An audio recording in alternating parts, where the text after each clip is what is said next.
इस वीडियो में हम समझेंगे कि प्रारूप 12 के जो ईडीसी के लिए भरा जाता है उसको कैसे भरेंगे, कौन भर सकते हैं, कहां जमा होगा, क्या पूरी प्रोसेस है, यहां हम आपको बता रहे हैं। तो समझ लेते हैं कि प्रारूप 12 के कौन भरेंगे। यदि आप जिस लोकसभा में आपका वोट है उसी लोकसभा क्षेत्र में आपकी ड्यूटी आई है तो उसके लिए आपको प्रारूप 12 के या फॉर्मेट 12A भरना होगा। ऐसी कंडीशन में आप पोस्टल बैलेट से मतदान नहीं कर सकते, ऐसे आयोग के निर्देश हैं। यानी कि यदि आप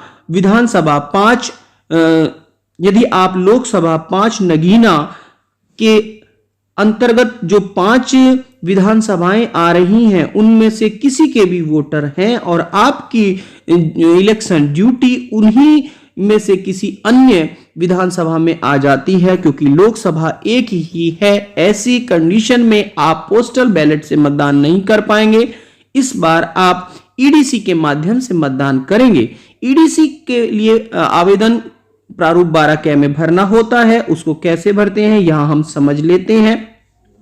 तो इसमें जैसे निर्देश प्राप्त हुए हैं, इसमें एक कोने में आप ये जरूर लिखें कि आपकी कौन से रूम में ट्रेनिंग हो रही है, कि उन्हीं रूम से ये कलेक्ट किए जाने हैं। दूसरा, प्रेषिती यानी कि सेंडर कौन सेंड कर रहा है वो अपना नाम लिख दें।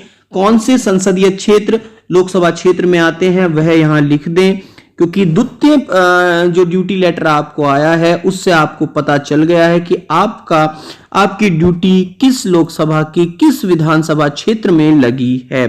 ठीक है, इसके बाद आप क्या करेंगे कि यहां महोदय मैं अपना नाम लिख देंगे, सुधीर कुमार जो भी नाम है, विधानसभा निर्वाचन क्षेत्र से लोकसभा के लिए होने वाले निर्वाचन में अपना मत स्वयं देना चाहता हूं।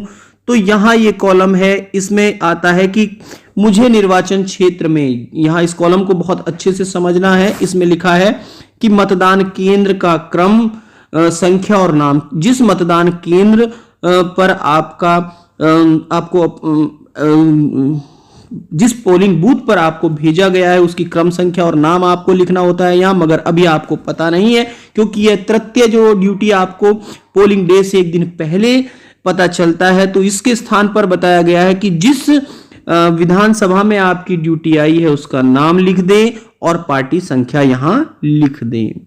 ईडीसी प्राप्त करने के लिए आपको उस विधानसभा का नाम लिखना होगा, क्रम संख्या, नाम और पार्टी संख्या यहां इस कॉलम में लिखनी होगी। फिर आगे किंतु मेरा नाम जिस भी संसदीय क्षेत्र में है, संसदीय क्षेत्र 5 नगीना संसदीय निर्वाचन क्षेत्र में समाविष्ट 18 नगीना विधानसभा निर्वाचन क्षेत्र की निर्वाचक नियमावली की भाग संख्या 173 की क्रम संख्या 211 पर प्रविष्ट है, ये लिख देंगे। इसके बाद यहां एड्रेस लिख देंगे, एड्रेस यहां लिख देंगे। वैसे तो ये आपको बाई हैंड मिलने वाला है, मगर एड्रेस भी यहां आप जरूर लिखें, स्थान लिखें, जिस डेट में आप कर रहे हैं यहां आप अपने सिग्नेचर करें। इस तरह से इसको भरा जाना है। अब इस प्रारूप के साथ में क्या क्या अटैच होना है यह भी हम समझ लें। ईपिक की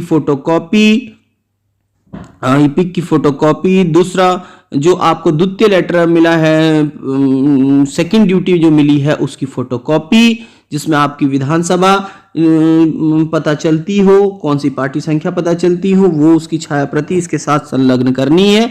और यह निर्देश दिए गए हैं कि इनको रूम से ही कलेक्ट किया जाना है। यदि कोई और फेरबदल इस सूचना में होता है तो वह भी अवगत करा दिया जाएगा। Thank you for watching this.